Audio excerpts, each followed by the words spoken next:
এবার ডিস্টার্ব করলে I swear তোমার খবর করে ছাড়বো। এই বলে প্রিয়তার হাত ধরে নিজের চুলের ভাঁজে রাখলো।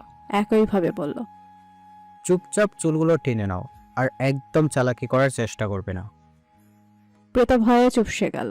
শুদ্ধ বিড়বিড় করে বলল, ওই বালিশ আর থ্রি পিস থেকে তোমাকে পরিপূর্ণভাবে অনুভব করা যায় না প্রিয়তমা। তাই তো এত প্ল্যান প্রোগ্রাম করা, যাতে তোমাকে কিছু সময়ের জন্য হলেও নিজের কাছে রাখতে পারে, নিজের রূপকে একটু স্বস্তি দিতে পারে। আমি যে বড্ড তৃষ্ণার্ত প্রিয়তমা, তোমার তৃষ্ণায় গলা শুকিয়ে মরুভূমি হয়ে গেছে। তোমার প্রতি আসক্তি আমাকে মানুষ থেকে পশু বানিয়ে দিয়েছে। কিন্তু সুইটহার্ট, এইগুলো তো কিছুই না। তোমাকে পাওয়ার জন্য যদি আমাকে আরও নিচে নামতে হয়, আমি তাতেও রাজি। তোমাকে পাওয়ার জন্য যদি আমাকে আরও খারাপ হতে হয়, আমি তাতেও রাজি। তোমাকে পাওয়ার জন্য যদি আমাকে খান দশেক লাশ ফেলতে হয়, আমি তাতেও রাজি। তোমাকে পাওয়ার জন্য যদি আমাকে নিজেকেই কোরবান করতে হয়, আমি তাতেও রাজি। যে কোনো কিছুর বিনিময়ে হলেও আমি তোমাকেই চাই চাই তাই তোমাকে না পেলে এ শুদ্ধ চৌধুরী একা মরবে না, সব কিছু ধ্বংস করে দিয়েই তবে মরবে। প্রিয়তার গলার নিচে নাক ঘষতে ঘষতে জড়ানো কণ্ঠে বলল, I love you more than what's called cover picture. My sweetheart, you are the very breath in my lungs, the heartbeats in my chest, and the soul that completes mine. My love for you is boundless, deeper than the deeper ocean, endless like an eternal like the stars. No force in the world could measure or contain what I feel for you. You are my forever, my always, my everything. বিড়বিড় করতে করতে কিছুক্ষণের মধ্যেই গভীর তন্দ্রায় তলিয়ে গেল শুদ্ধ, যাকে বলে সুখের নিদ্রা। এতগুলো বছরে একটা রাতও সে ঠিকমতো শান্তিতে ঘুমাতে পারেনি। তার ঘুম মানেই হাই পাওয়ারের দুটো স্লিপিং পিল, তবু ঘুম হতো না। অথচ আজ স্বাভাবিকভাবেই মাত্র কয়েক মিনিটের মধ্যে গভীর ঘুমে তলিয়ে গেল সে। ভারী নিঃশ্বাস পড়ছে তার। প্রিয়তার বসে থাকতে পারছে না। যেভাবেই হোক এখান থেকে পালাতে হবে, কিন্তু কিভাবে? যেভাবে শুদ্ধ তাকে পেঁচিয়ে ধরে রেখেছে, এই জীবনে সে নিজেকে ছাড়াতে পারবে না যদি লোকটা তাকে না ছাড়ে। নড়তেও ভয় করছে। সে যদি জেগে যায়, তাহলে পালানোর শেষ রাস্তাটাও বন্ধ হয়ে যাবে। প্রায় 30 মিনিট হয়ে গেছে সেই জায়গায় এসেছে। প্রণয় ভাই নিশ্চয়ই খুঁজছে। প্রণয়ের কথা পুনরায় মনে আসতেই কলিজাটা খা খা করে উঠল। হোক না নিষিদ্ধ, তবুও প্রিয়তার সকল ভালোবাসা তার জন্যই। সে কিনা অন্য একটা পুরুষকে জড়িয়ে ধরে বসে আছে। ছি! কিন্তু এখন এসব ভাবার সময় নয়। তাকে পালাতে হবে। তার ফোনটার কথা মনে পড়তে আবারও নিরাশ হলো সে। ফোন সেখানে আসার পূর্বে কোথায় ফেলে এসেছে তার মনে নেই। প্রিয়তা আরো 15 মিনিট কোনো রকম নড়াচড়া না করে একভাবে বসে রইল, অপেক্ষা করলো। শুদ্ধ ভালোভাবে ঘুমানোর জন্য প্রিয়তা বসে বসে চিন্তা করলো, এত তাড়াতাড়ি কেউ কিভাবে মরার মতো ঘুমিয়ে যেতে পারে? কই তার তো এপাশ ওপাশ গড়াগড়ি খেতে 1 ঘন্টা লাগে। সেখানে কেমন মানুষ এই লোক, মাবুদ জানে। কিন্তু প্রিয়তা বুঝলো না, নিদ্রা শান্তির জিনিস। যে যত বেশি দুশ্চিন্তা মুক্ত, যে যত বেশি সুখী, তার তত তাড়াতাড়ি নিদ্রা আসে। আর সেখানে শুদ্ধ, সেটা এই মুহূর্তে পৃথিবীর সবচেয়ে সুখী মানুষ, যে তার প্রিয় মানুষের বুকে মাথা রেখে ঘুমাচ্ছে। একমাত্র ভালোবাসা না পাওয়া মানুষগুলোই জানে ভালোবাসা আসলে কি। প্রিয়তা কি করে বুঝবে ভালোবাসার কদর? সে কি কখনো ভালোবাসার অভাব বোধ করেছে? কখনো কি কোনো দুঃখ তাকে ছুঁতে পেরেছে? তার জীবনে দুঃখ আসার আগেই আবরার শিকদার প্রণয় তাকে নিজের বুকের গভীরে লুকিয়ে নিয়েছে, আগলে নিয়েছে সবকিছু থেকে। না হলে প্রিয়তার জীবনে দুর্ভোগের শেষ থাকতো না। তবে আজ সকল দুঃখ থেকে আগলে রাখা মানুষটার সাথে, পৃথিবীতে সবচেয়ে বেশি ভালোবাসা দেওয়া মানুষটার সাথে বিচ্ছেদ হলো। প্রিয়তারই চোখের সামনে সে অন্য কারো হলো। প্রিয় মানুষটাকে প্রতিনিয়ত অন্যের সাথে সহ্য করে চলেছে। সেটা যে কতটা যন্ত্রণাদায়ক সেটা তারাই বুঝবে যারা কখনোই পরিস্থিতির শিকার হয়েছিল। অতিরিক্ত ভালোবেসে ভালোবাসার অভ্যাস বানিয়ে দিয়ে হুট করেই তার থেকে সব কেড়ে নিয়েছিল। প্রণয় ছুঁড়ে ফেলেছিল তাকে যন্ত্রণার অথৈ সাগরে। তবুও প্রিয়তা পারে না তাকে ভুলে যেতে। কিভাবে ভুলবে? এত এত ভালোবাসা কিভাবে ভুলবে? কোটিখানিক স্মৃতি কিভাবে ভুলবে? তাই তো নিষিদ্ধ যেন একতরফা ভালোবেসে চলেছে সে, যা তার যন্ত্রণার আগুনে প্রতিনিয়ত ঘিয়ের কাজ করছে। অল্প বয়সের এই ঘা যা তার কিশোরী মনে গভীর ক্ষতের সৃষ্টি করেছে। প্রিয়তার প্রণয়ের ভালোবাসে অভ্যস্ত অভ্যাসের দাস সে। তাই তো প্রণয়ের করা ছোটখাটো যত্ন তাকে সে নিষিদ্ধ জিনিসের দিকে আরো বেশি ধাবিত করে। সে চেয়েও নিজেকে নিয়ন্ত্রণ করতে পারে না। কি জানি এভাবে কতদিন চলবে। হয়তো প্রিয়তার একজন নিষিদ্ধ ব্যক্তির প্রতি এমন অনিয়ন্ত্রিত আসক্তির কথা যেই জানবে সেই তাকে চরিত্রহীন আখ্যা দেবে। কিন্তু তার যে কিছু করার নেই, সে তো আর তার ভালোবাসার দাবি জানাচ্ছে না। ভালোবাসে সে তার নিজের মতো। এই ভালোবাসাই তার বেঁচে থাকার কারণ। এই ভালোবাসা তার একার। এই ভালোবাসাকে ভুলে সে কিছুতেই থাকতে পারবে না। তাই সব ব্যর্থ চেষ্টা এখন আর সে করে না। সে স্বীকার করে, হ্যাঁ, সে ভালোবাসে, আজও ভালোবাসে, পূর্বের থেকেও বেশি, অনেক বেশি। আর তার পরিধিও দিন দিন বাড়ছে, যা তার নিয়ন্ত্রণের বাইরে চলে গেছে।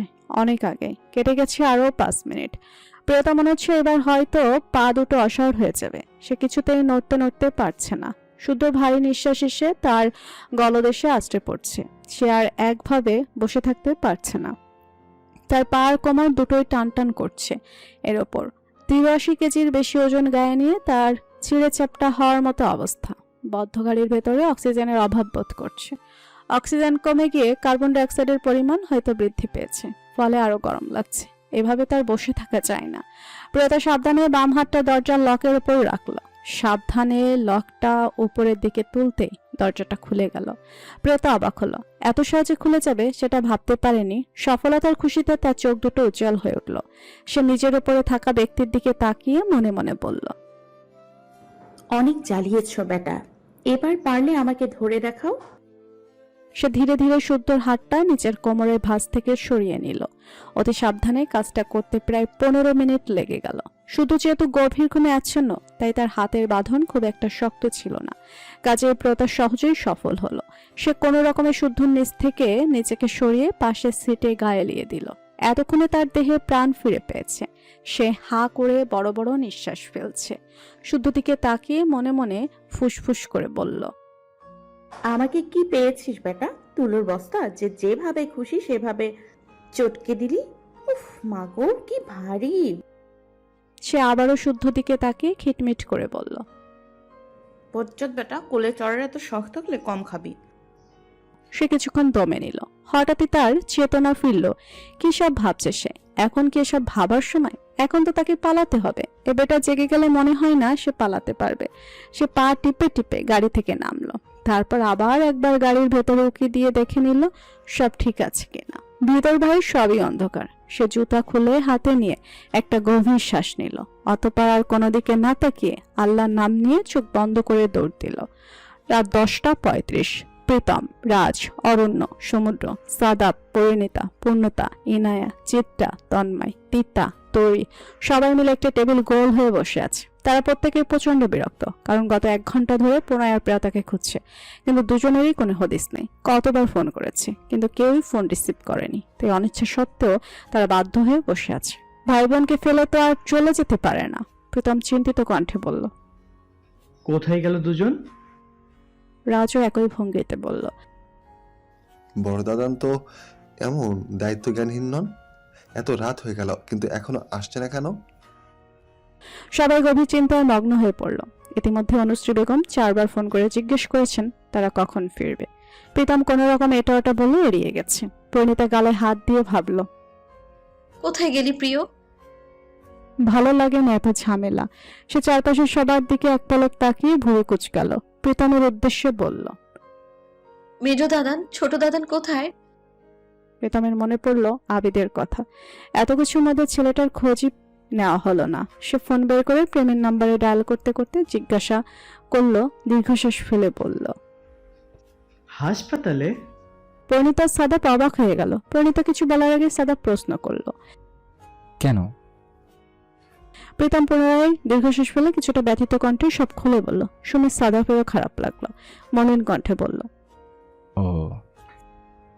বাকিরা কেউ কোনো প্রতিক্রিয়া করলো না, কারণ তারা তো জানেই আর অন্যের জন্য এতটা ব্যথিত কেউই হয় না। কিন্তু পরিণীতা স্তব্ধ হয়ে গেল। মনে হলো মাথায় যেন পুরো আকাশ ভেঙে পড়লো। পায়ের নিচে জমি সরে গেল। প্রীতমের বেলার শব্দগুচ্ছ গরল মিশ্রিত তীরের মতো এসে বিঁধল পরিণীতার কোমল হৃদয়ে।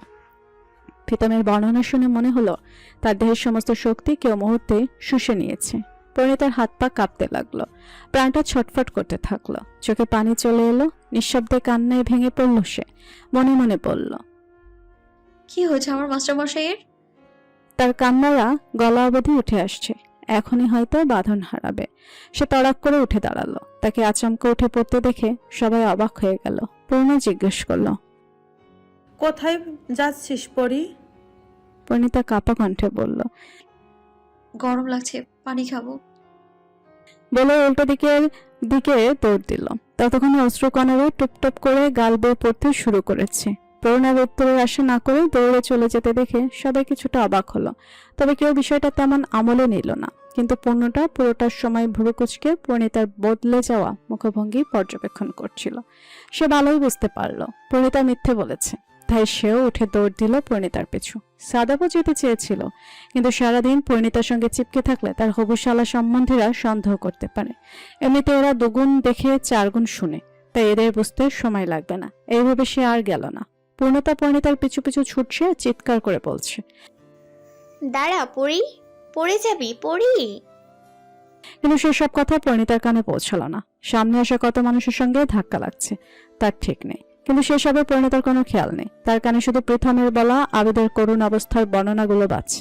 কিভাবে তার মাস্টারমশাই জ্ঞান হারিয়ে পড়েছিলেন, কতটা অসুস্থ হলে মানুষ চেতনা হারায়, এসব ভাবনাতেই তার হৃৎপিণ্ডের কানায় কানায় ব্যথা ছড়িয়ে পড়ছে। সে মোটেও তার মাস্টারমশাইয়ের কষ্ট সহ্য করতে পারে না। পরিণীতার মনে হচ্ছে এখন হয়তো সেও জ্ঞান হারাবে। সে মাঠ পেরিয়ে সেই নদীর পাড়ে পৌঁছে গেল। কিছুটা দূরে এগিয়ে গিয়ে বালির উপর ধাপ করে বসে গলা ফাটিয়ে চিৎকার দিয়ে কেঁদে উঠল। নিস্তব্ধ রজনীতে এমন আর্তনাদ বড় করুণ শোনালো, নদীর জলের কলকল শব্দ কানে ভেসে আসছে। গা ছুঁয়ে যাচ্ছে দমকা শীতল বাতাস, আর নদী সাক্ষী হচ্ছে দুই নারীর একে অপরের প্রতি ভালোবাসার তীব্র হাহাকারের। প্রথমে কোনো এক প্রেমিক পুরুষ তার প্রিয়তমা হারানোর তীব্র আর্তনাদ জানিয়েছে, আর এখন তার প্রিয়তমা ও তার কাছে এসে আর্তনাদ করছে। এই দুঃখ কি প্রাণের সয়? পরিণীতার কাঁপা কাঁপা হাতে আবিদের নাম্বারে বেশ কয়েকবার ফোন করলো, কিন্তু ফোনটা বাজতে বাজতে কেটে গেল। পরিণীতার সহ্য হচ্ছে না। সে পুনরায় হাঁটুতে মুখ গুজে কেঁদে উঠল।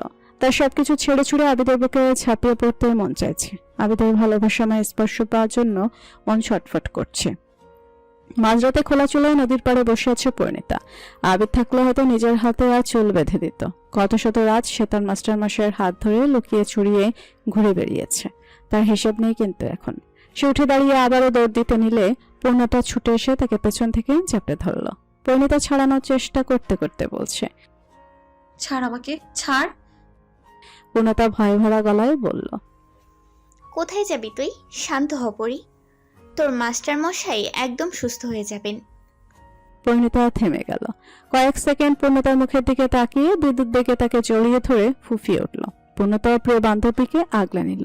পরিণীতা অভিযোগের সুরে বলল, আমি কি খুব বেশি খারাপ? পুরো আমাকে কি ভালোবাসা যায় না? সত্যি কি আমার চরিত্র খারাপ? পরিণীতার চোখ বেয়ে গড়িয়ে পড়ছে অবাধ অশ্রুধারা। পূর্ণতার চোখেও জল চলে এলো। সে পরিণীতার মাথায় হাত বুলিয়ে পড়ল। কে বলেছে তুই খারাপ? তুই জানিস তোর মতো লক্ষ্মী আর দুটো নেই। তুই খুব ভালো মেয়ে পড়ি। পরিণীতার হেসকে উঠছে। সে থেমে থেমে বলল, তাহলে উনি কেন আমার সঙ্গে এমন করেন? উনি কেন বলেন আমি খারাপ? উনি কেন কথা বলছেন না আমার সাথে? তাও মেনে নিলাম আমি, কিন্তু তুই শুনলি না মেজ দাদান কি বলেন? উনি সেন্স হারিয়ে পড়েছিলেন। কতটা অসুস্থ হলে মানুষ জ্ঞান হারায় বল তুই? পূর্ণতার সান্ত্বনা দেওয়ার ভাষা খুঁজে পেল না।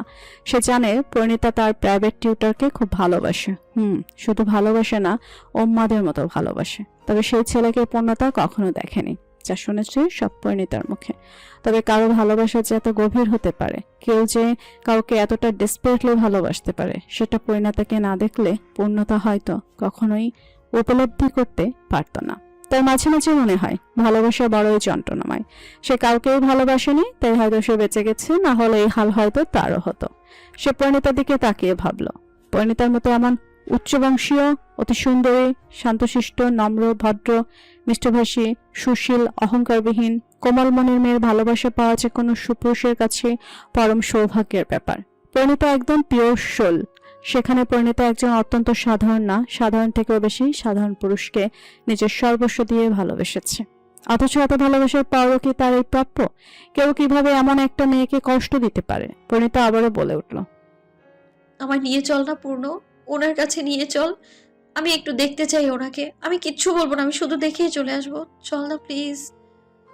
পূর্ণতা দীর্ঘশ্বাস ফেলল।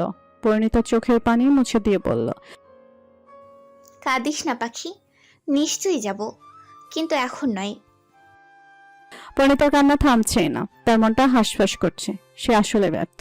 সে যে মানুষটাকে নিজের থেকে বেশি ভালোবাসে তাকেই সে বুঝতে পারল না। পূর্ণতা প্রণীতার হাত ধরে বলল, চল তাড়াতাড়ি, না হলে সবাই সন্দেহ করবে। প্রণীতা কিছু বলল না। ঘন চোখের পাপড়ি বন্ধ করতে আবারও বেদনার অশ্রু নেমে এলো। পূর্ণতা তার গাল মুছে দিয়ে বলল, চল, চোখে মুখে পানি দিয়ে দেই, ভালো লাগবে। কিন্তু পরিণীতা যেতে চাইছিল না। কিন্তু পূর্ণতাও নাছোড়বান্দা, এক প্রকার টেনে নিয়ে গেল তাকে। প্রণয়ের পাগল পাগল অবস্থা। সে কেমন অদ্ভুত আচরণ করছে, একজনের পর একজনকে ধরে জিজ্ঞেস করছে কেউ তার প্রিয়তাকে দেখেছে কিনা, কিন্তু কেউ সঠিক উত্তর দিতে পারছে না। তার এমন পাগলামি দেখে কিছু মানুষ বাঁকা নজরে তাকাচ্ছে, কারণ প্রণয় শিকদারকে কে কে না চেনে। শিকদাররা তাদের মহানুভতার জন্য পুরো রায়পুরে পরিচিত। কেউ তাদের কাছ থেকে খালি হাতে ফিরে না। শিকদার মধ্যে মধ্যে সাদমান শিকদার ও প্রণয় শিকদার ভীষণ চুপচাপ ও গম্ভীর ব্যক্তিত্বের অধিকারী, তাই তার এমন আচরণের সঙ্গে কেউ পরিচিত নয়। বিদায় কেমন যেন অদ্ভুত চোখে তাকাচ্ছে সবাই।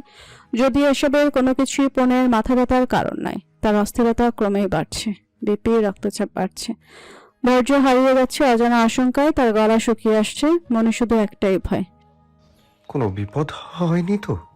আমার জানটা ঠিক আছে তো? সে বিড়বিড় করে বলল, কোথায় চলে গেলে তুমি রক্ত জবা? প্লিজ ফিরে এসো আমার কাছে, আর মেরো না আমায়।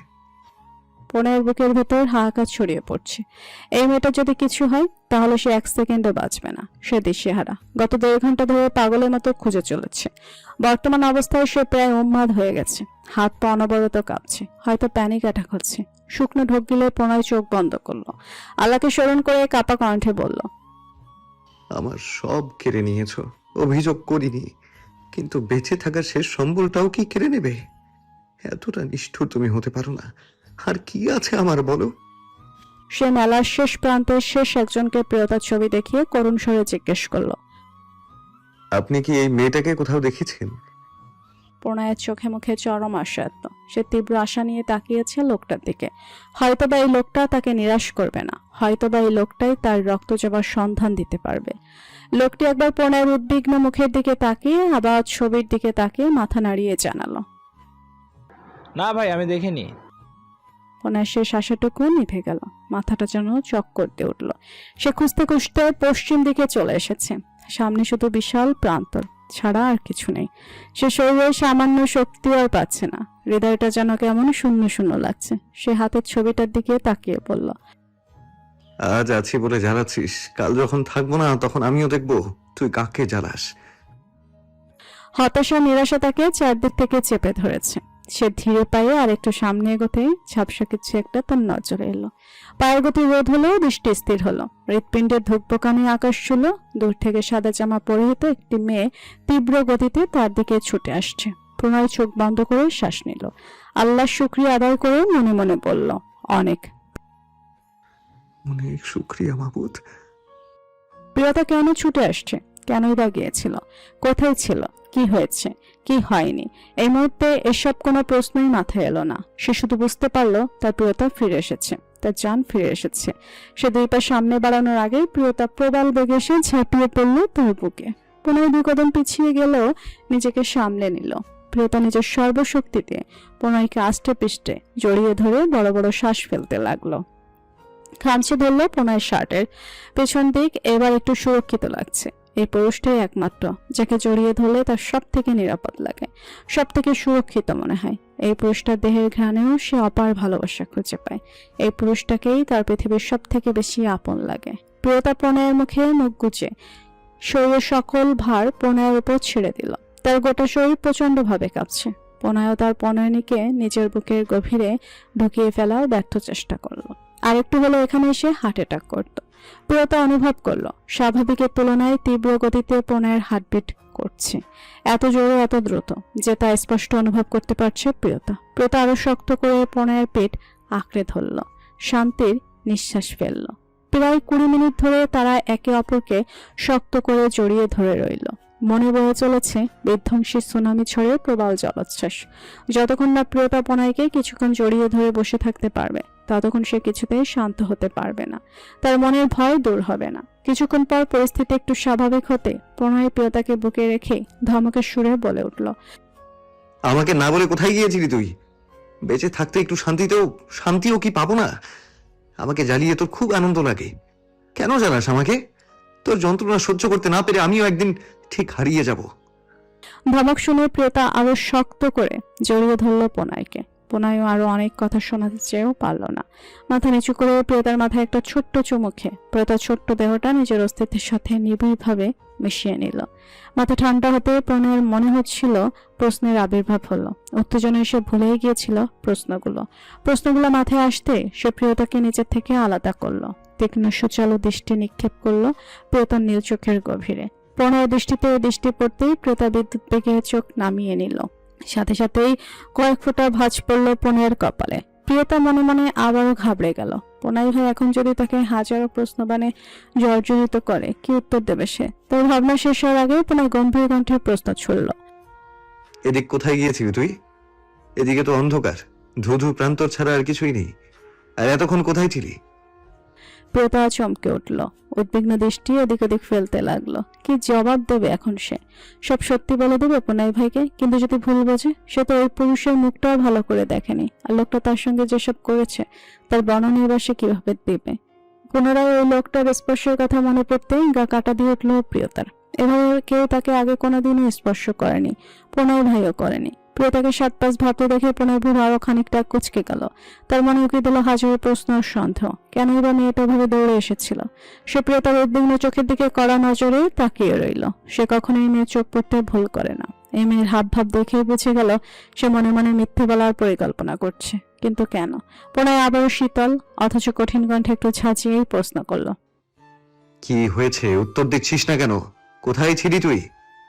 প্রিয়তা অল্প কেঁপে উঠল, কাঁপা কাঁপা কণ্ঠে প্রত্যুত্তর করল, গরম লাগছিল প্রণয় ভাই, তাই একটু হাঁটতে গিয়েছিলাম। চোখ বন্ধ করে জীবনে প্রথমবারের মতো প্রণয়কে মিথ্যাটা বলেই ফেললো প্রিয়তা। কলেজে আছে, মানতেই হবে, জানে সে প্রণয় ভাইয়ের থেকে কিছু লুকাতে পারবে না, ধরা খেয়ে যাবে, তবুও মিথ্যে বলল। প্রণয় অবাক চোখে চেয়ে রইল প্রিয়তার দিকে। তার বিশ্বাস করতে কষ্ট হচ্ছে তার রক্তচাপা তাকে মিথ্যে বলেছে, কিন্তু কেন? সে আবারও কিছু বলবে তার আগে তার একটা অদ্ভুত অনুভূতি হলো। অনেকক্ষণ ধরে অনুভব হচ্ছে, কিন্তু অতিরিক্ত টেনশনে তার মস্তিষ্ক সেটাকে ক্যাচ করতে পারেনি। তবে বিষয়টা বুঝে আসতে সে বিস্ময় ভরা দৃষ্টি প্রিয়তার উপর নিক্ষেপ করলো। প্রিয়তা কিছু বছর আগে তাকে এক ঝটকায় নিজের একদম কাছে টেনে নিল। চমকে উঠল প্রিয়তা, ভয়তে চোখে তাকালো প্রণয়ের দিকে, কিন্তু প্রণয় সব পাত্তা দিল না। সে মুখটা প্রিয়তার গলার কাছে নিয়ে কয়েকবার গভীর নিঃশ্বাস নিল। পরিচিত অথচ অপ্রিয় ঘ্রাণটাকে নাকে আসতেই দেহের শিরায় উপশিরায় বদিতে ছটকা লাগলো। এক ঝটকায় দূরে সরে গেল প্রিয়তা তার কাছ থেকে। তার চোখে মুখে চরম অবিশ্বাস। সে যেটা অনুভব করলো সেটা মানতে কিছুতেই রাজি নয় সে। হঠাৎ করেই যেন তার চারপাশ বদলে গেছে মুক্ত। আশেপাশে শীতল বাতাস ও কেমন বিষাক্ত লাগছে। দম আটকে আসছে। বুকের ভেতরে নরম মাংসপিণ্ডে প্রবল ব্যথা শুরু হয়ে গেছে। প্রিয়তা অবাক হয়ে তার কাছে ছুটে এলো, উদ্বিগ্ন কণ্ঠে জিজ্ঞেস করলো, কি হয়েছে প্রণয় ভাই? প্রিয়তার কাছে আসতে তার গা থেকে আবারও সেই গন্ধটা এসে প্রণয়ের নাকে লাগলো। প্রণয় কাঁপা কণ্ঠে চিৎকার দিয়ে বলল, দূরে যা। প্রণয় কেমন অদ্ভুত আচরণ করছে। প্রিয়তা অবাক হয়ে গোল গোল চোখে তাকিয়ে আছে প্রণয়ের পরিবর্তিত অভিব্যক্তির দিকে।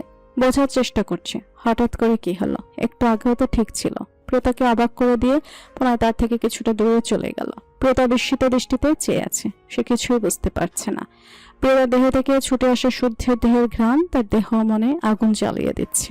প্রণয় মনে করার চেষ্টা করলো এমন প্রাণঘাতী যন্ত্রণা তার 29 বছরের জীবনে আগে কখনো হয়েছে কিনা। সে তো তার জীবনে কম কষ্ট পায়নি, কিন্তু এমন মরণ যন্ত্রণা আগে কখনো অনুভব করেনি সে। এই যন্ত্রণার কাছে আগের সকল যন্ত্রণাই তুচ্ছ লাগছে। প্রণয়ের এই মুহূর্তে মনে হচ্ছে কেউ যদি তার থেকে তার প্রাণটা নির্মমভাবে আলাদা করে বলতো, ব্যথা পেয়েছিস, তবু হয়তো সে হেসে বলতো, আমার রক্ত জবা যে ব্যথা দিয়েছে তার থেকে কম। তার বিশ্বাসই হচ্ছে না যার দেহে সে কোনোদিন অন্যের বাতাস পর্যন্ত লাগতে দেয়নি, তার দেহ থেকে তীব্র মাত্রায় অন্য পুরুষের দেহের সুবাস ভেসে আসছে। এই গন্ধ তার ভীষণ পরিচিত, শুদ্ধ যে কিনা তার সবচেয়ে কাছের বন্ধু ছিল। তার পারফিউমের গন্ধ চিনতে সে ভুল করেনি। কতটা ঘনিষ্ঠ হলে দেহের ঘ্রাণ আদান প্রদান হয়। প্রণয়ের হাত মুষ্টিবদ্ধ হয়ে গেল। চোখ বন্ধ করতেই ভাবনার পাতায় কিছু বিষাক্ত অপ্রিয় দৃশ্য ফুটে উঠল। চোখের কোণ বেয়ে গড়িয়ে পড়ল দুফোঁটা তরল। তার মনে হাজারো ধরনের বিষাক্ত প্রশ্ন ওকে দিচ্ছে। এগুলো যেন প্রশ্ন নাই, গরল মিশ্রিত তীক্ষ্ণ সূচালো বাণ, যা তার হৃৎপিণ্ডকে ক্ষতবিক্ষত করে দিচ্ছে। সে স্বপ্নেও ভাবতে পারেনি তার প্রিয় নারীর দেহ থেকে অপ্রিয় ব্যক্তির দেহের গন্ধ ভেসে আসবে। এই জন্যই কি তার রক্তচাপা তাকে মিথ্যে বলল? সে তাচ্ছিলের হাসি দিল। একটা কথা আজ আবারও প্রমাণিত হলো, কষ্ট কখনো বাইরের মানুষরা দেয় না, কাছের মানুষরাই দেয়। যাদের বাস হৃদয়ের অতি নিকটে, তাদের জন্যই অতি সহজ হয় হৃদয় আঘাত হানা, যা আজ প্রিয়তা আনলো, সেটা জানে হোক বা না জেনে হোক। প্রণয় বুঝলো প্রিয়তা সামান্য কারণে মিথ্যে বলানি, হয়তো অনেক বেশি কিছু হয়েছে। না হলে সারা শরীর থেকে শুদ্ধ শুদ্ধ গন্ধ আসতো না। দূরে দাঁড়িয়ে থাকা প্রিয়তমার বিস্মিত মুখশ্রীতে নজর বলিয়ে মনে মনে বলল, আমাকে কি একটু ভালোবাসিস নি জান? কিভাবে পারলি তুই? আমার কথা তোর একবারও মনে আসলো না? একবারও না? কিভাবে পরপুরুষের গায়ের গন্ধ মেখে আমার সামনে এসে দাঁড়ালি? এর থেকে তোর নিজ হাতে মেরে ফেলতি। বিশ্বাস কর, এত কষ্ট কোনোদিনও হতো না। এভাবে অদৃশ্য বিষাক্ত ছুরি না মারলেও পারতি। কি করবো বল? খুব কষ্ট হচ্ছে রে। তোকে যে ভীষণ ভালোবাসি, আমি যে কোনোদিনও তোকে কারোর সাথে সহ্য করতে পারবো না। এমন দিন আসার আগে আমার মৃত্যু হোক। প্রণয় ঠোঁট কামড়ে কান্না নিয়ন্ত্রণ করার চেষ্টা করলো। প্রকৃতপক্ষে সে এখানে শুদ্ধর কোনো দোষই দেখলো না, কারণ সে শুদ্ধর অনুভূতি সম্বন্ধে ভালোই জানে।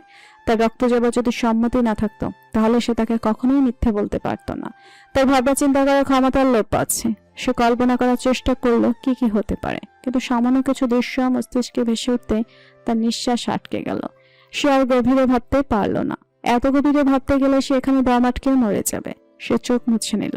কান্না নিয়ন্ত্রণের ফলে কিছু মুহূর্তের মধ্যেই চোখের সাদা অংশ লাল হয়ে গেছে। সে আবারও প্রিয়তার সামনে গিয়ে দাঁড়ালো, কিন্তু এবার আর চোখে মুখে কোনো বিস্ময় নেই, নেই কোনো অনুভূতি। চোখ মুখ অস্বাভাবিক, শান্ত, শীতল। বোকানো এটা কিছুই বুঝলো না, শুধু অবাক নয়নে চেয়ে রইল প্রণয়ের পানে। প্রণয় আর তাকে কোনো রকম কোনো প্রশ্ন করলো না। এখন আর চোখ মুখ দেখে তার মনের ভাব বোঝার এতটুকু উপায় নেই। সে প্রিয়তার ডান হাতটা সন্তর্পণে নিজের হাতে মুঠোয় নিয়ে নিল। প্রিয়তা গোল গোল চোখে চেয়ে আছে তার দিকে, মনে মনে বলল, আমি কি প্রণয় ভাইকে কষ্ট দিয়ে ফেললাম? কিন্তু আমি বা কি করতাম? যা যা হয়েছে তার এক লাইনেরও বর্ণনা আমি তাকে দিতে পারবো না। প্রণয় স্বাভাবিক ভঙ্গিতে হেঁটে চলল বেলার দিকে। অবশ্যই প্রিয়তাকে আগলে রেখেছে যাতে কেউ ধাক্কা টাক্কা দিতে না পারে। সে হয়তো আজ নিজের অজান্তে অনুভব করলো যে এতগুলো দিন প্রিয়তা কি আগুনে জ্বলে পড়ে বেঁচে আছে। কেউ তার ভালোবাসার মানুষের সাথে তৃতীয় ব্যক্তির ঘনিষ্ঠতা কখনোই সহ্য করতে পারে না, অথচ ছোট্ট মেয়েটা করেছে। সে যেতে যেতে ফোন বের করে কল লিস্ট ওপেন করলো। প্রীতমের 20টা মিসড কল। প্রণয় সেসব পাত্তা না দিয়ে প্রীতমকে ফোন দিয়ে জেনে নিল তারা কোথায়। প্রিয়তা প্রণয়ের থমথমে মুখ দেখে ভীষণ কষ্ট পাচ্ছে। সে জানে প্রণয় ভাই তার উপর খুব রেগে আছেন, কারণ সে একটা প্রশ্নেরও সঠিক উত্তর দিতে পারে না।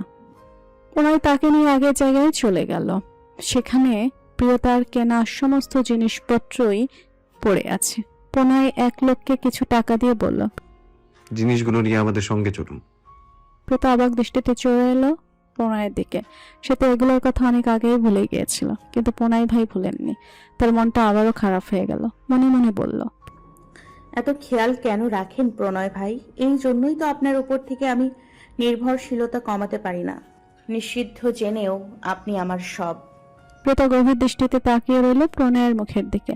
মুখটা একদম থমথমে গম্ভীর। দেখে বোঝা না গেলেও প্রিয়তার মনে বলে উঠল, এবার তুই শেষ প্রিয়তা। এই রাগের দেয়াল ভাঙা তোর জন্য সহজ হবে না। প্রিয়তা মনে মনে দুশ্চিন্তায় পড়ে গেল। প্রণয়ের পরবর্তী প্রতিক্রিয়া কি হবে চিন্তা করে। এদিকে প্রীতম ও বাকিরা সবাই বসে গল্প করছিল। পরিণীতা একপাশে চুপচাপ বসে আছে, মুখ থমথমিয়ে, চোখ মুখ কিছুটা ফোলা ফোলা। সাদাব গভীর চোখে তাকিয়েছে তার দিকে। কিছুক্ষণ পরেই প্রণয় প্রিয়তাকে নিয়ে পৌঁছে গেল ওদের কাছে। ততক্ষণে অনেক রাত হয়ে গেছে। ঘড়ির কাঁটা 11 চুই চুই। আজ বাড়ি ফিরলে অনুশ্রী বেগমের আদর যত্নের কথা ভেবে সবাই কয়েক ফোঁটা ফাঁকা ঢোক গিলল। প্রীতম বলল, সবাই সম্মতি জানিয়ে দাঁড়িয়ে পড়ল। প্রণয় প্রিয়তার হাত ছাড়তেই সে পরিণীতার পাশে গিয়ে দাঁড়ালো। তবে পরিণীতা সব খেয়ালই করলো না, নিজের ভাবনায় ডুবেছিল। প্রিয়তা পরিণীতার হাত ধরে ঝাঁকিয়ে বলল, আপু, আপু, এই আপু। কেঁপে উঠল পরিণীতা, চমকে তাকালো প্রিয়তার দিকে। প্রিয়তা অবাক হয়ে গেল পরিণীতার চোখে মুখের অবস্থা দেখে। অন্যরা গাড়ির কাছে পৌঁছে গেছে, কিন্তু ওরা দুজন সেটা খেয়াল করলো না। প্রিয়তা নরম গলায় জিজ্ঞেস করলো, কি হয়েছে আপু? পরিণীতা কিছু বলবে তার আগেই রাজ এগিয়ে এসে তাদের কথার মাঝে বাহাত ঢুকিয়ে বলে উঠল, তোমার জন্য যদি আজ আম্মুর কাছে ধলাই খাই, তবে দুটোকেই রিক্সাওয়ালার সাথে বিঁধে দেব। অরণ্য তাল দিয়ে বলল, আগে 2 রাত শেওড়া গাছে ঝুলিয়ে রাখবো। প্রথম ওদের দুজনের মাথায় বাড়ি মেরে বলল, ফালতু প্যাচ লাগিয়ে কথা লম্বা করবি না। রাজার অরণ্য অন্যদিকে মুখ বেঁকিয়ে বলে চলে গেল। প্রথম বন্ধুর উদ্দেশ্যে বলল, আপদের জন্য কি আমন্ত্রণ পত্র পাঠাতে হবে? প্রিয়তার পরিণীতা গাড়িতে উঠে বসলো। প্রিয়তা ভুল হয়ে গেল পরিণীতাকে মেসেজের কথা জিজ্ঞেস করতে। 45 মিনিট পর তারা শিকদার বাড়িতে পৌঁছালো। তন্ময় আর থরি গভীর ঘুমে আচ্ছন্ন। চারগিনি জেগে জেগে তাদের বুড়ো বাচ্চাদের গোষ্ঠী উদ্ধার করছেন। রাত 12টা বাজতে আর 15 মিনিট বাকি। তারা সবাই শিকদার বাড়ির দরজার বাইরে দাঁড়িয়ে আছে, চোখে মুখে ভয় স্পষ্ট। ওরা ভয়ত চোখে একে অপরের দিকে তাকাচ্ছে। সমুদ্র অরণ্যের কানে কানে বলল, এ ভাই কি বুঝিস, আবহাওয়া কেমন হতে পারে? অরণ্য একইভাবে ফিসফিস করে বলল, নাতিশীতোকে চেপে থাক, কেস খেলে দাদানরা খাবেন। আমরা তো ছোট মানুষ, আমরা কেন কেস খাবো? রাজ বাঁকা হেসে ওদের দুজনের মাঝে মাথা গলিয়ে বলল, কেস খেলে তোদের নিয়েই খাবো। জানিস তো, আমরা আবার ভাইদের না দিয়ে কিছু খাই না। তারা সবাই পিথনের দিকে করুণ চোখে তাকিয়ে আছে, আর পিথন প্রণয়কে খুঁজছে। প্রণয় বলল, বড় দাদান কোথায়? রাজ বলল, দাদান তো আসেননি। পিথন বুড়ো কুচকে বলল, মানে? সমুদ্র বলল, তখন দাদান সবাইকে গাড়িতে তুলে দিলেন, কিন্তু নিজে আসেননি। অরণ্য সম্মত হয়ে বলল, আর দাদানকে প্রশ্ন করার সাহস কার আছে? ওদের কথাবার্তা শুনে প্রিয়তা অবাক হয়ে মনে মনে বলল, এত রাতে কোথায় গেলেন প্রণয় ভাই? সব শুনে প্রথম দীর্ঘশ্বাস ফেলল। সামনে গিয়ে কলিং বেল চাপ দিল। অরণ্য আর সমুদ্র লুকিয়ে পড়ল। চারগিনী তখনও জেগেই ছিলেন। অরথি বেগম এসে দরজা খুলে দিলেন। প্রথম সহ সবাই একটু ভয় পেয়ে গেল, কিন্তু মুখে হাসি হাসি ফুটিয়ে বাড়ির ভেতরে প্রবেশ করলো। অনুশ্রী বেগম ভুরু কুঁচকে ওদের দিকে তাকিয়ে রইলেন। তারা সবাই একে অপরের দিকে তাকাচ্ছে, এক একজনের মুখে মাত্রাতিরিক্ত ইনোসেন্ট, যেন তারা ভাজা মাছটাও কখনো উল্টে খায়নি। অনুশ্রী বেগম গম্ভীর কণ্ঠে বললেন, রাত কতটা বাজে খেয়াল আছে? ভদ্রবাড়ির ছেলেমেয়েরা এত রাতে বাড়ি ফেরে? বেশি বড় হয়ে গেছো নাকি? এই বাড়ির আদব কায়দা সব ভুলে গেছো? ওরা ভদ্র বাচ্চাদের মতো মাথা নিচু করে নিল, একটা শব্দও করল না। অনুশ্রী বেগম আবার বললেন, তোমাদের কাণ্ড দেখে অবাক হচ্ছি। দিন দিন বড় হচ্ছ নাকি আরো ছোট? ওরা এবারও কিছু বলল না, চুপচাপ দাঁড়িয়ে রইল। অনুশ্রী বেগম দীর্ঘ নিঃশ্বাস ফেলে সবার উদ্দেশ্যে বললেন, সবাই হাত মুখ ধুয়ে খেতে আসো, খাবার বাড়ছি। ওরা অসময় মুখে তাকালো, যার অর্থ পেটে একটু জায়গা নেই। কিন্তু এই কথা মুখ দিয়ে উচ্চারণ করার সাহস হলো না কারো। না হলে দেখা যাবে এই বয়সে পিঠে 2-1টা ঘা পড়তে পারে। তাই কথা না দাঁড়িয়ে সবাই নিজের ঘরে চলে গেল ফ্রেশ হতে। ওরা যেতেই অনুশ্রী বেগম আবার দীর্ঘ নিঃশ্বাস ফেলে রান্নাঘরের দিকে গেলেন। এই ছেলে মেয়েগুলো যে তাকে কোনোদিনও শান্তি দেবে না, এই বিষয়ে তিনি পুরো নিশ্চিত। রাত 2:45। শিকদার বাড়িতে একটা মশা মাছিয়া পর্যন্ত জেগে নেই। সবাই গভীর নিদ্রায় তলিয়ে গেছে, শুধু একজন ছাড়া। এক সপ্তদেশী কন্যা বারান্দার দোলনায় বসে সামনের পিচ ঢালা রাস্তার স্থবির দৃষ্টি ফেলেছে, চোখ মুখ ফোলা, ক্লান্ত, বিষণ্ণ। রাত 3টার কাছাকাছি পরিণীতা শুনেছে এই সময় নাকি ভূতেদের সময় শুরু হয়। ভিতর ডিম পরিণীতা আগে এই সময় জেগে গেল তার কেমন কেমন লাগতো, মনে হতো কেউ তার দিকে তাকিয়ে আছে। এখন কেউ এসে ঝাঁপিয়ে পড়ে ঘাড় মটকে দেবে। একবার ঘুম ভেঙে গেলে আর তার ঘুম আসতো না। সেই ভয় থেকে বাঁচতে সে সঙ্গে সঙ্গে আবিদকে ফোন করত। আবিদ যত গভীর ঘুমিয়ে থাকুক, ফোন তো তাকে ধরতেই হতো। আর ফোন ধরার সঙ্গে সঙ্গে মোহনীয় কণ্ঠে আবদার ভেসে আসতো, মাস্টার মশাই, ভয় করছে, প্লিজ আসুন। আর আবিদ কখনো তার অ্যাঞ্জেলের আকুলতা উপেক্ষা করতে পারত না। রাত যতই হোক ছুটে আসতো সে। তখন বোধহয় ভূতপ্রেত দেখত না। শিকদার বাড়ি নিজের রাস্তায় দাঁড়িয়ে থাকতো সে, আর পরিণীতা বারান্দায় বসে একে অপরের দিকে তাকিয়ে ফোনে কথা বলতো। কখনো কখনো লুকিয়ে চুরিয়ে বাড়ি থেকে বেরিয়ে তার মাস্টার মশাইয়ের কাছে চলে যেত। চোখে ভেসে সে সব দিন স্মৃতির স্রোতে ভেসে গিয়ে পরিণীতা হঠাৎ হুক করে কেঁদে উঠল।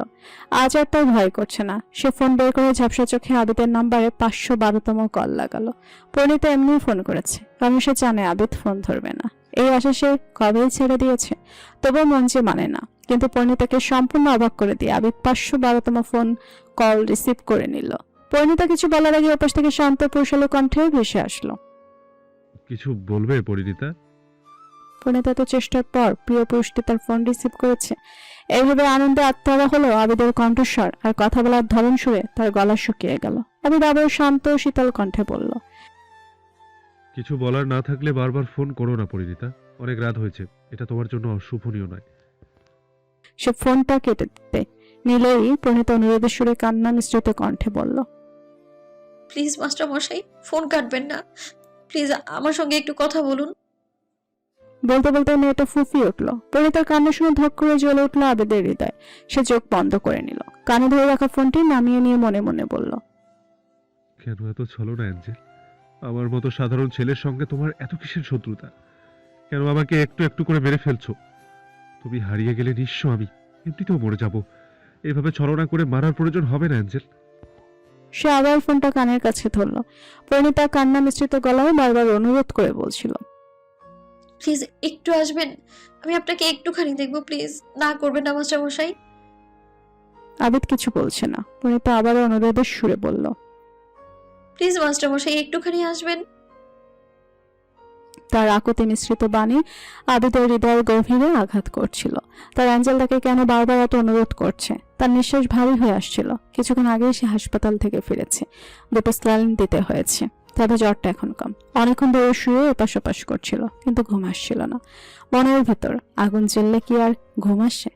এর অপর পরিণীতা একের পর এক ফোন করেই যাচ্ছিল। আবিদ গভীর শ্বাস ফেললো। তারও যে খুব দেখতে ইচ্ছে করছে তার অ্যাঞ্জেলকে, খুব বেশি ইচ্ছা করছে।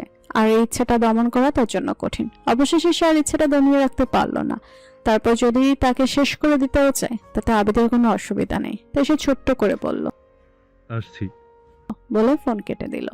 পরিণীতার চেহারা পূর্ণচন্দ্রের ন্যায় ঝিলিক হয়ে উঠল। মাত্র একদিনের অবহেলাতে তার ছোট্ট মন ব্যথায় জর্জরিত হয়ে গেছে।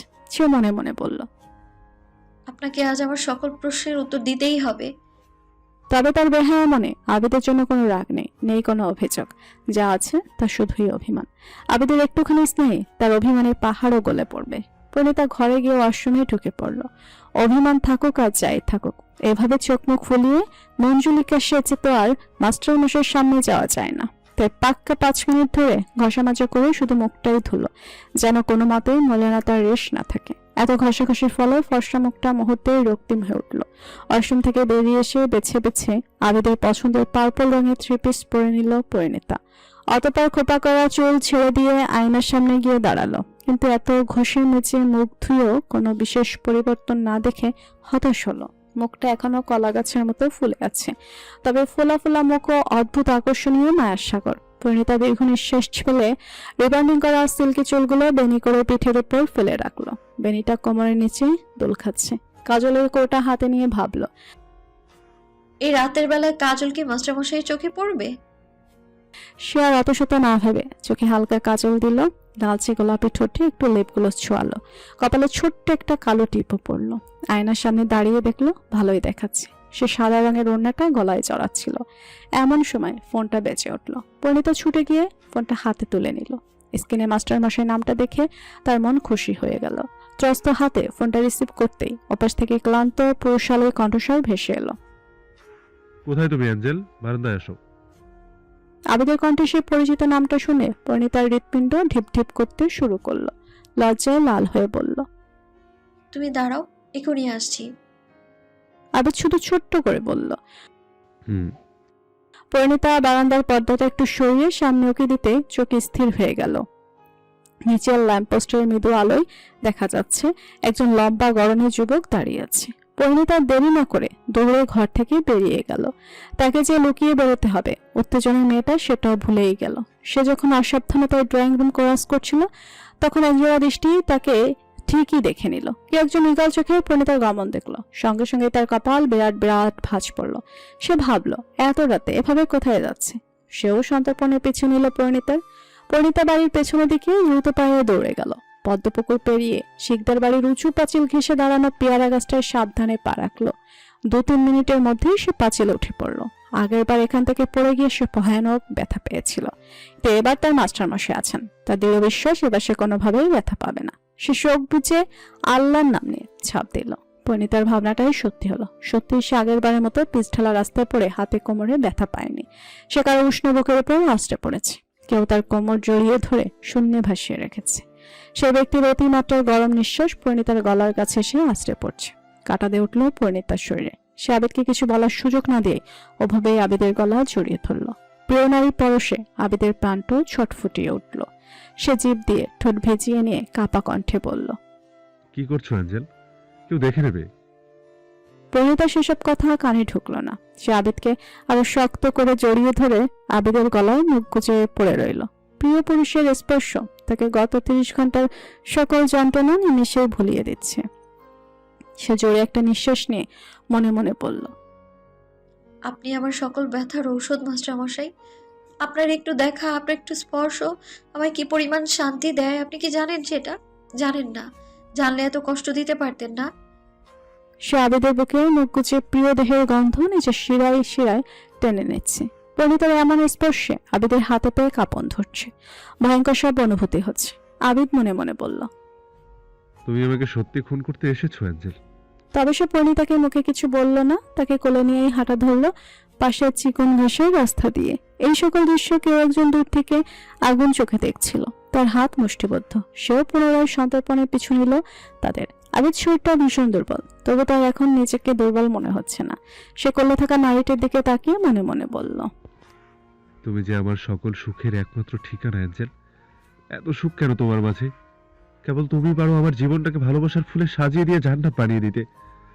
আবার তুমি পারো আমাকে দুঃখের কাঁটায় জর্জরিত করে কষ্টের জাহান্নামে ছুঁড়ে ফেলতে। তুমি না আমি একেবারে নিঃস্ব। তার যা শান্তি লাগছে তা হয়তো সে কোনোদিন ভাষায় প্রকাশ করতে পারবে না। চাঁদনি রাতের নিশতি পথঘাট সাক্ষী হলো দুটো মনের নীরব ভালোবাসার। সকল ভালোবাসা প্রকাশের জন্য বাক্যের প্রয়োজন হয় না। কিছু ভালোবাসা নীরবতাতেই সুন্দর। পরিণীতা চুপচাপ আবেদকে জড়িয়ে ধরে মুখ গুজে ঘাপটি মেরে পড়ে আছে। মিনিট 15 পর তার একটা বিশাল শিমুল গাছের নিচে এসে পৌঁছালো। পুরো গাছের নিচ সেজে আছে গাঢ় লাল রঙের শিমুল ফুলে। আবেদ পরিণীতাকে নামিয়ে দিয়ে বেশ কিছুক্ষণ মন প্রাণ ভরে খুঁটিয়ে খুঁটিয়ে দেখে নিল নিজের প্রিয়তমাকে। পরিণীতার মাথা চুল থেকে শুরু করে পায়ের নখ পর্যন্ত ভালোভাবে পর্যবেক্ষণ করলো। কপালে কিঞ্চিত বেঁকে যাওয়া টিপটা সোজা করে দিতে দিতে মনে মনে বলল, কি বিষাক্ত আসক্তির বাহু ধরে আমায় বাঁধলে প্রিয়তমা। যেখান থেকে এক পা পিছনে ফেরার আমার সত্যি নেই উপায়। এখন আর তোমাকে না পেলে বা হারালে মৃত্যুর ব্যথিত কোনো নিস্তার নেই আমার। আমাকে সম্পূর্ণভাবে হৃদরোগী বানিয়ে দিয়েছো। তুমি হিনা নিঃশ্বাস নিতেও পারি না আমি। পরিণীতা আবেদকে গভীর ভাবনায় ডুবে থাকতে দেখে অবাক হলো। সেও কিছুক্ষণ তার প্রিয় পুরুষের মুখের দিকে তাকিয়ে থেকে মনে মনে বলল, এত সুন্দর কেন আপনি মাস্টারমশাই? অতঃপর মাথা থেকে পা পর্যন্ত খুঁটিয়ে খুঁটিয়ে দেখতে গিয়ে লক্ষ্য করলো আবেদের দু হাতে ব্যান্ডেজ, চুলগুলো এলোমেলো, শ্যামসুন্দর সুদর্শন মুখে রাজ্যের মলিনতা। চশমার আড়ালে চোখ দুটো কেমন ঘোলাটে। তার মাস্টারমশাইয়ের এমন অবস্থা দেখে পরিণীতার ভালো লাগার ঘোর নিমেষেই কেটে গেল। বুকের ভেতর আবারও যন্ত্রণার পাহাড় চেপে বসলো। সে আর কোনো দিকে না তাকিয়ে আবারও আবিদের বুকে ঝাঁপিয়ে পড়ে কান্নায় ভেঙে পড়ল। কাঁদতে কাঁদতে আবিদের হাত দুটো ধরে বলল, কিভাবে এত ব্যথা পেয়েছেন মাস্টারমশাই? আর কিভাবে বা এত অসুস্থ হলেন? কেন এমন করেন বলুন না মাস্টারমশাই। আবেদ অনিমেষ চোখে চেয়েছিল তার অ্যাঞ্জেলের ফুলো ফুলো মুখের পানে। সে মনে মনে বলল, সব তোমার জন্য অ্যাঞ্জেল, কিন্তু তুমি কেঁদেছিলে কেন? তার ভীষণ মন টানছে। সামনে রমণীকে আঁকড়ে ধরতে তার মন এখন আর কিছুতেই মানতে রাজি নয়। এসব ছলনা, কিন্তু যা দেখেছে যা শুনেছে তাই বা কিভাবে হয়। সে বড় একটা শ্বাস নিয়ে নিজের অনিয়ন্ত্রিত অনুভূতি গিলে ফেলার ব্যর্থ চেষ্টা করলো। কিন্তু পরিণীতার উপস্থিতি আর স্পর্শ তার চিন্তা চেতনা এলোমেলো করে দিচ্ছে। তার মস্তিষ্ক বলছে মেয়েটাকে নিজের থেকে দূরে সরিয়ে দে, সে তোকে ভালোবাসে না, কিন্তু মন তাতে তীব্র বাধা দিচ্ছে। সে না সরিয়েই ধীরে বলল। কেন রেখেছো অ্যাঞ্জেল? পরিণীতা আবিদের বুক থেকে মাথা তুলে তার চোখের দিকে তাকিয়ে হেসকি তুলে বলল, আপনি কেন আমায় ভুল বুঝছেন মাস্টার মশাই? আমি কি করেছি? কেন আমাকে এত কষ্ট দিচ্ছেন? কেন এত যন্ত্রণা দিচ্ছেন? আপনি জানেন না আপনাকে ছাড়া আমি এক মুহূর্ত থাকতে পারি না? আবিদ তাকিয়ে আছে পরিণীতার চোখের দিকে। ওই চোখে সে মিথ্যা দেখতে পাচ্ছে না, তবে সে যা শুনেছে তার সবটাই কি মিথ্যে? তবে কেউ কেন মিথ্যে বলবে? আবিদের ভুরু কুঁচকে গেল। সে পরিণীতাকে নিজে থেকে সরাতে সরাতে মলিন কণ্ঠে বলল, প্লিজ অ্যাঞ্জেল, এভাবে পরপুরুষকে জড়িয়ে ধরো না। তুমি পবিত্র, তোমার গায়ে কলঙ্ক লেগে যেতে পারে। এমন কথায় মলিনীতা অথদম্ব হয়ে গেল। সে অবাক কণ্ঠে বলল, আপনি পরপুরুষ? আবিদ একইভাবে দৃঢ় কণ্ঠে বলল। তাহলে কে আমি? বলো, কে হই তোমার? পরিণীতার কথা আটকে গেল। সে পুনরায় জিজ্ঞেস করলো, বলো অ্যাঞ্জেল, কে হই তোমার? পরিণীতা অশ্রুসজল চোখেই তাকিয়ে আছে।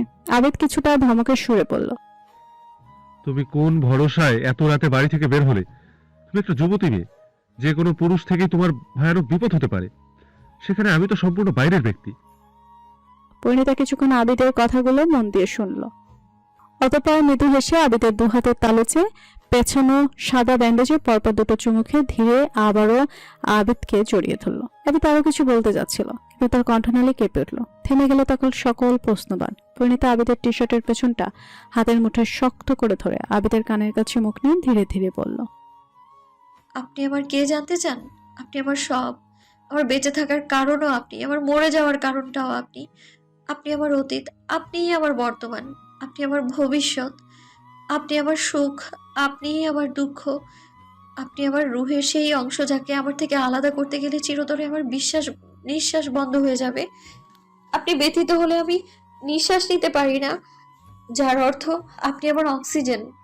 আপনি আমার সুখের কল্পনা, যাকে আমি বাস্তবতার রং তুলিতে আঁকতে চাই। তাই কোনোদিন যদি আপনি হারিয়ে যান, তবে সেই দিন এই অনুজা শিকদার পরিণীতা, সেও চিরতরে হারিয়ে যাবে। আমি আপনার কাছে বেশি কিছু চাই না, শুধু আপনার হাত ধরে বাকি জীবনটা অতি সাধারণভাবে কাটিয়ে দিতে চাই, যেখানে আপনি পাশে থাকবেন, একটু কষ্ট হলে ভালোবেসে সব পুষিয়ে দেবেন। আমি আপনার সঙ্গে একটা অতি সাধারণ জীবন কাটাতে চাই। আমার অর্থ, বিত্ত, ধন সম্পদের কোনো প্রয়োজন নেই। আমি শুধু আপনার সংসার করতে চাই, আপনার সন্তানের মা হতে চাই। শুনতে পাচ্ছেন? আপনাকে ছাড়া আমি অসম্পূর্ণ। তাই সবার দেয়া কষ্ট আমি সহ্য করতে পারলেও আপনার দেয়া কষ্ট আমি কিছুতেই সহ্য করতে পারবো না। বলে আরো নিবিড়ভাবে আবিদের সঙ্গে মিশে গেল পরিণীতা। এই বুকটা তাকে এত শাস্তি দেয় কেন বুঝতে পারে না পরিণীতা। আবিদ সম্পূর্ণ থমকে গেছে। সে সম্পূর্ণ বাকরুদ্ধ। সে জানতো পরিণীতা তাকে ভালোবাসে, তাই বলে এতটা? তার ঠোঁটে ফুটে উঠল প্রাপ্তির হাসি। তার মনের সকল দ্বিধা সংশয় নিমিষে মুছে গেল। রইল না সন্দেহের কোনো অবকাশ। সে বুঝতে পারছে তার অ্যাঞ্জেল কেবল তারই। তার অ্যাঞ্জেল তাকে এত ভালোবাসে। এই সন্দেহ না করলে তো সে কোনোদিনই জানতেই পারতো না। সে নিজের সর্বশক্তি দিয়ে গভীর ভালোবাসায় নিজের ভালোবাসার পরীকে নিজের বুকে মিশিয়ে নিল। এই পরীটা কেবলই তার। যদি কখনো মৃত্যু আসে আর তার অ্যাঞ্জেল যদি তার হাত ধরে থাকে, তবে সেই মৃত্যুতেও সে হাসি মুখে কবুল করবে। পরিণীতার মাথার চুলোয় গভীর ভালোবাসার পরশ বলিয়ে দিল আবিদ। দুই হাতে পরিণীতার সুন্দর মুখশ্রী তুলে নিয়ে পরপর তার দু গালে, কপালে আর ভেজা ভারী চোখের পল্লবে ঠোঁট ছুঁয়ে দিল আবিদ। তার নিঃশ্বাসের উষ্ণতায় পরিণীতা হারিয়ে গেল সুখের জগতে। জাপটে ধরে অভিমানী কণ্ঠে জিজ্ঞেস করল, এত কষ্ট কেন দিয়েছিলেন মাস্টার মশাই? আবিদ পরিণীতাকে জড়িয়ে ধরে গভীর নিঃশ্বাস ফেলে বলল, আর দেব না। পরিণীতার জন্য এইটুকু উত্তরই যথেষ্ট ছিল। সে আর কোনো প্রশ্ন করল না। আবিদকে আরো শক্ত করে জড়িয়ে ধরে বলল, পুরো 3 দিন হয়ে গেল আপনি কোলে নেননি মাস্টার মশাই। আবিদ হাসল, ভুরু কুঁচকে বলল, তাই? পরিণীতা আগের মতোই মাথা নাড়ল। আবিদ দুষ্টমি হাসি হেসে বলল, তাহলে একটু আগে ম্যাডাম কি হাওয়ায় ভেসে ছিলেন? পরিণীতা একইভাবে উত্তর দিল, তখন কষ্টে ছিলাম, আপনাকে অনুভব করতে পারিনি, এখন কোলে নিন। আবিদ আবার হাসল। কোলে তুললেই হলো? কোলে চড়তে হলে ওজন কমাতে হবে। তুমি যা ভারী, আমার হাত খুলে হাতে চলে আসবে। পরিণীতা রেগে গেল।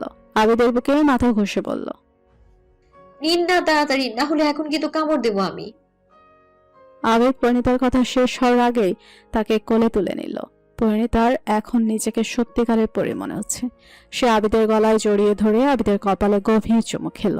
চোখ বন্ধ করে নিল আবিদ। পরিণীতা দুহাতে আবিদের মাথার এলোমেলো চুলগুলো গুছিয়ে দিয়ে কানের কাছে মুখ এনে ফিসফিসিয়ে বলল, একটা কথা চিরকাল মনে রাখবেন, পৃথিবী পরিবর্তনশীল, মানুষও পরিবর্তনশীল, জাগতিক যা কিছু আছে সবই পরিবর্তনশীল। তবে যা পরিবর্তনশীল নয় তা হলো আপনার এঞ্জেলের আপনার প্রতি ভালোবাসা। আপনার প্রতি আমার ভালোবাসা চিরন্তন, শেষ নিঃশ্বাস অবধি আমি আপনার, আর আপনাকেও আমার হয়ে থাকতে হবে। ভালোবাসি অনেক মাস্টারমশাই।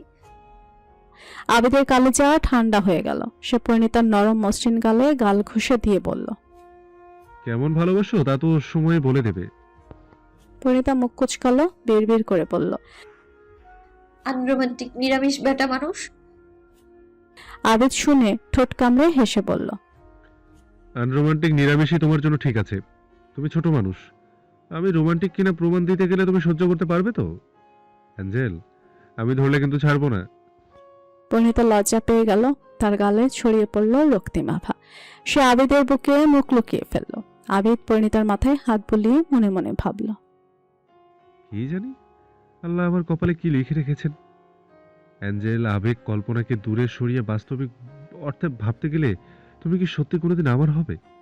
সত্যিকার অর্থে তুমি তো আমার জন্য সেই দূর আকাশের চাঁদ, যাকে প্রাণ ভরে দেখার অধিকার থাকলেও ছুঁয়ে দেওয়ার সামর্থ্য আমার নেই।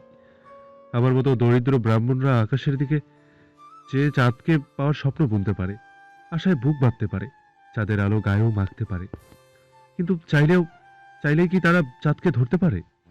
চাঁদ কি সত্যি তাদের কুড়ে ঘরে নেমে আসে? তুমি কি আমার জন্য আজীবন সেই দূর আকাশের চাঁদ হয়েই থেকে যাবে অ্যাঞ্জেল? তুমি কি হবে না আমার একান্ত? ওই শেখদাররা কি এত সহজে সব মেনে নেবে? এত বছরেও তুমি তাদের চিনতে পারোনি। এইসব ভাবতে ভাবতে আবিদ পরিণীতার চুলে চুমু খেল। তাদের এই মান অভিমান, স্নেহ ভালোবাসা দেখে নিঝুম রাত্রিও যেন লজ্জা পেল। ভালোবাসার আদরে কেটে গেল আরো 2 ঘন্টা। ভোরের আলো ফুটতে শুরু করেছে। আবিদ পরিণীতাকে ডাকলো। অ্যাঞ্জেল। পরিণীতা আবিদের মুখে মাথা রেখে ঘুমিয়ে পড়েছিল। আবিদ 2-3 বার ডাকলো, কিন্তু পরিণীতা নড়ে চড়ে আবার ঘুমিয়ে গেল। আবিদ তার মুখের দিকে তাকিয়ে হাসলো। অতঃপর কোলে তুলে নিয়ে হাঁটা দিল শিকদার বাড়ির দিকে। পুরোনো জায়গায় ফিরে এসে সে আবারও পরিণীতাকে ডাকলো, কিন্তু পরিণীতা এবারও জাগলো না। আবিদ ভুরকুচকে ওর দিকে তাকিয়ে বলল, ছোটাচ্ছি তোমার ঘুম। বলে এসে পরিণীতার গলায় মুখ গুজে দিল। সেকেন্ড 2-1 পার হতে পরিণীতা ধরফরিয়ে উঠল। তার সারা শরীর কাঁপছে, গা গলা শিরশির করছে। গলায় খোঁচা খোঁচা কিছুর সঙ্গে উষ্ণ নরম পরশ পেয়ে সে লাফিয়ে উঠল। তার ঘুম পুরোপুরি ছুটে গেছে। সে জেগে দেখলো তার মাস্টার মশাই তার গলার ভাঁজে মুখ গুজিয়ে দিয়েছেন। আটকে উঠল সে। মুহূর্তেই পরিণীতার হাত পায়ের তালু শিরশির করে উঠল। অদ্ভুত এক অনুভূতিতে তার শরীরের সকল স্নেহ অবশ হয়ে আসছে। শরীরের সকল রক্ত চলকে উঠছে। কয়েক সেকেন্ড অতিবাহিত হতে সে আবিদের চুল খামছে ধরল। অরুণের সুরে বলল, মাস্টারমশাই প্লিজ ছাড়ুন। কিন্তু আবিদ ছাড়ল না। তার পরিণীতাকে জাগানোর উদ্দেশ্যে থাকলো। সে এখন প্রিয় নারীর গভীর স্পর্শ গন্ধে নিজেকে সংযম হারিয়েছে। এই মুহূর্তে তার মস্তিষ্কের সবকিছু এলোমেলো লাগছে। পরিণীতা ছটফটে উঠল। আবিদের মাথার চুল আরো শক্ত করে মুঠো করে ধরে করুণ কণ্ঠে বলল, মাস্টারমশাই উঠুন। পরিণীতার কণ্ঠে ছিল মাদকতার ছোঁয়া, যা আরো বেশি নেশা ধরিয়ে দিল আবিদের মধ্যে। সে পরিণীতাকে কোল থেকে নামিয়ে দিয়ে তার গাঢ় বাদামি রঙের চোখের দিকে মাতাল দৃষ্টিতে তাকালো। পরিণীতার সারা শরীর থরথর করে কাঁপছে। তার সঙ্গে তাল মিলিয়ে কাঁপছে তার অতীব আকর্ষণীয় লালচে গোলাপি উষ্ণ যুগল। আবিদ পুরোপুরি নিয়ন্ত্রণ হারিয়ে ফেলল। চোখের পালক পড়ার আগেই সে পরিণীতার কোমর শক্ত করে চেপে ধরে নিজের সঙ্গে মিশিয়ে নিল। এক হাত রাখলো ওর পিঠে, আর এক হাত পরিণীতার মাথার পেছনে রেখে তীব্র বেগে আঁকড়ে ধরল তার কোমল অষ্টযুগল। আবিদের ঠোঁটের স্পর্শ পেতে পরিণীতার শরীরে রক্ত হিম হয়ে গেল। শরীরের ভেতর দৌড়ে বেড়াতে লাগলো অপরিচিত সব অদ্ভুত অনুভূতি, যা তার আগে সে কখনো অনুভব করেনি। তবে অনুভূতিগুলো ছিল বড্ড বেপরোয়া, যেন এখনই পরিণীতাকে শেষ করে দেবে। পরিণীতা আবিদের টি শার্ট খামচে ধরল। ওরও নেশা চড়ে গেছে। হৃদস্পন্দন যেন নিয়ন্ত্রণের বাইরে চলে গেছে। মনে হচ্ছে যে কোনো মুহূর্তেই হৃৎপিণ্ড ছিঁড়ে বেরিয়ে আসবে। সারা শরীর তীব্র ভূমিকম্পের ন্যায় কাঁপছে। আবিদের এই উন্মত্ততা, মাতাল করা ছোঁয়া পরিণীতাকে পাগল করে দিচ্ছে। আড়ালে থাকা সে ব্যক্তির সকল কর্মকাণ্ড শুরু হওয়ার আগেই সরে গিয়েছিল। তাই আবার তার দেখা হলো না। হয়তো তার দেখা উচিত হতো না। প্রায় 5 মিনিট পর পরিণীতা আবারও ছটফটে উঠল। তার নিঃশ্বাস ফুরিয়ে আসছে। এবারও আবিদকে খামচে দিচ্ছে। আরও 1 মিনিট পর অবশেষে আবিদ ওকে ছেড়ে দিল। পরিণীতা হাঁ করে নিঃশ্বাস নিচ্ছে, তার অবস্থা দেখার মতো। আবিদ জহুরি চোখে কিছুক্ষণ পর্যবেক্ষণ করলো, অতঃপর পুনরায় পরিণীতাকে কাছে টেনে নিল। তার ঠোঁটের স্পর্শ প্রচন্ড বেপরোয়াভাবে এদিক ওদিক ছুটছে। পরিণীতার মনে হচ্ছে সে হয়তো এখনই এখানেই জ্ঞান হারাবে। কিছুক্ষণ পর পরিণীতা আবিদের বুকে মুখ লুকিয়ে হাঁপাতে লাগলো। গাল দুটো লজ্জায় লাল পাকা টমেটোর মতো হয়ে গেছে, কিন্তু আবিদের নেশা কাটছেই না। সে পরিণীতার কানের কাছে মুখ নিয়ে গিয়ে গভীর নেশাময় কণ্ঠে বলল, জান, আমায় আনরোমান্টিক বলেছিলে, দেখলে তো? ভালোবাসার মাত্রা একটু বেশি হলে তুমি নিতে পারো না। এভাবে ছটফট করলে তোমাকে কি ভালোবাসা দেওয়া সম্ভব? তাই বলছি, এখনো ছোট তুমি, আগে বড় হও। সামান্য ভালোবাসাও সহ্য হয় না তোমার। পরিণীতা লজ্জায় চোখ নামিয়ে অধৈর্য কণ্ঠে বলল, চুপ করুন। আবির ঠোঁট কামড়ে হাসলো, গভীর শ্বাস ছেড়ে নিজেকে সামলে নেওয়ার চেষ্টা করলো। তারপর আবার বলল, তুমি এত নরম কেন জান? বিশ্বাস করো কিভাবে যে সামলেছি নিজেকে। পরিণীতার মনে হলো এবার সে হয়তো লজ্জায় সত্যি মারা যাবে। এই মানুষটাকে এরকম রূপে সে আগে কখনো দেখেনি।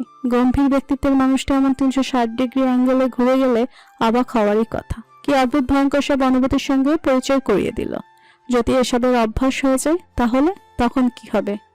তখন আমি এসব চাইবই বা কিভাবে? আবিদ পরিণীতার লাল লাল গালের দিকে তাকিয়ে মনে মনে বলল, আমার সামনে এভাবে লজ্জা পেও না অ্যাঞ্জেল। বিশ্বাস করো, তোমাকে খেয়ে ফেলতে মন চায়।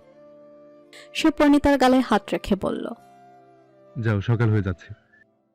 পরিণীতার মুখটা ছোট হয়ে গেল। সে আবিদের বুকে মাথা রেখে বলল, আর একটু থাকি। আবিদ তার ঠোঁটে হালকা চুমু খেয়ে দুষ্টু হেসে বলল, কেন? আবিদের বলার ভঙ্গি দেখে পরিণীতা লজ্জা পেল। আবিদ হাসতে হাসতে তার কপালে গভীর চুমু খেয়ে মৃদু স্বরে বলল, শোনো অ্যাঞ্জেল, তোমাকে এই আদর আমি দিতে চাইনি, কিন্তু ভালোবাসার পরিমাণ এত বেশি হয়ে গিয়েছিল যে নিজেকে ধরে রাখতে পারিনি। সীমা পেরিয়ে উপচে পড়ছে। তবে এর থেকে বেশি তুমি পাবে না, এমনকি এটুকুও না। যখন যখন ভালোবাসা বেশি হয়ে যাবে তখন একটু আদর পাবে। পরিণীতার মুখটা অমাবস্যার রাতের মতো অন্ধকার হয়ে গেল। আবিদ তার গাল টেনে বলল, আমার জন্য আমার অ্যাঞ্জেলের উপস্থিতি যথেষ্ট। পরিণীতা মুগ্ধ চোখে তাকিয়ে হাসল। আবিদ পুনরায় তাকে পাঁচিলে তুলে দিয়ে বলল, সাবধানে যাবে, যদি পড়ো তাহলে। পরিণীতা আবিদকে তার কথা সম্পূর্ণ করতে না দিয়ে আবিদের গালে একখানা নরম চুমু খেয়ে বলল, আপনি আছেন না, ভালোবাসা দিয়েই সব ঠিক করে দেবেন। এরপর আর কোনো কিছু বলার সুযোগ না দিয়েই সে নেমে গেল। আবিদের ঠোঁটে পূর্ণতার হাসি, কিন্তু তার মনের ভেতর দোলাচল। সে ভুল বুঝিয়ে নিজেকে এবং নিজের ভালোবাসাকে অনেক কষ্ট দিয়েছে, কিন্তু এই ভুল বোঝাবুঝি কারো ইচ্ছাকৃত সৃষ্টি, এটা তার বিচক্ষণ মস্তিষ্ক বেশ বুঝল। তবে একটা প্রশ্ন থেকেই গেল। সে মনে মনে বলল, আমাদের বিষয়টা কি বিশেষ কেউ জানে যার জন্য উচিত নয়? অটোমেটিক ভাবে তার ভ্রু কুঁচকে গেল। তবে এখন এসব ভাবার মতো অবস্থায় সে নেই।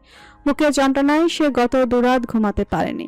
যন্ত্রণার জায়গাটা এখন আরাম লাগছে, তাই তার ভীষণ ঘুম পাচ্ছে। আজ থেকে আবার তার জব শুরু, তাই এখন ঘুমানো খুব প্রয়োজন। সে নিজের বাড়ির দিকে হাঁটা দিল। কে জানে এই তীব্র প্রণয়ের ভবিষ্যৎ কি হবে। সকাল 8:45 শিকদার বাড়ির নিয়ম অনুযায়ী 1 ঘন্টা পর সবাই অফিস কলেজের উদ্দেশ্যে বেরিয়ে যাবে। এই সকালের সময়টাই শিকদার বাড়ির সকলেই ব্যস্ত সময় পার করেন। 3 গিন্নি নাস্তা বানাচ্ছেন, আর তনুশ্রী বেগম ছেলে মেয়েদের ঘুম থেকে ডেকে তুলতে গেছেন। শিকদার বাড়ির জমিদারদের নবাবী ঘুম এত সহজে ভাঙে না। কানের কাছে প্রতিদিন 1 ঘন্টা করে ড্রাম বাজতে হয়, তবেই তারা ঘুম থেকে ওঠেন। প্রহেলিকা সোফার উপর আছড়া হয়ে ঘুমোচ্ছে। দেখে মনে হচ্ছে হয়তো অনেক রাত পর্যন্ত জেগে থাকতে থাকতে ঘুমিয়ে পড়েছে। প্রণয় ঠিক 2 মিনিট আগে বাড়ি ফিরেছে। চুলগুলো এলোমেলো, চোখ দুটো লাল, শুষ্ক ঠোঁট, সুদর্শন মুখটাই রাজ্যের মলিনতা। সারা রাত কোথায় ছিল কে জানে। সে ঘরে ঢুকতেই চোখ গেল সোফার দিকে, কিন্তু 1 সেকেন্ডের জন্য সে ওদিকটা দেখল না। ওয়ার্ড্রপ খুলে ফর্মাল শার্ট প্যান্ট নিয়ে সরাসরি ওয়াশরুমে ঢুকে গেল। আজ এসকে গ্রুপের জন্য বিশেষ একটা দিন। আজ ডিকে গ্রুপের সঙ্গে পুনরায় 5 বছরের নতুন কন্ট্রাক্ট সাইন হবে। ডিকে গ্রুপের মালিক সাদমান শিকদারের বিশেষ শুভাকাঙ্ক্ষী। শিকদার পরিবারের সকল উন্নতির পেছনে যার 80% অবদান।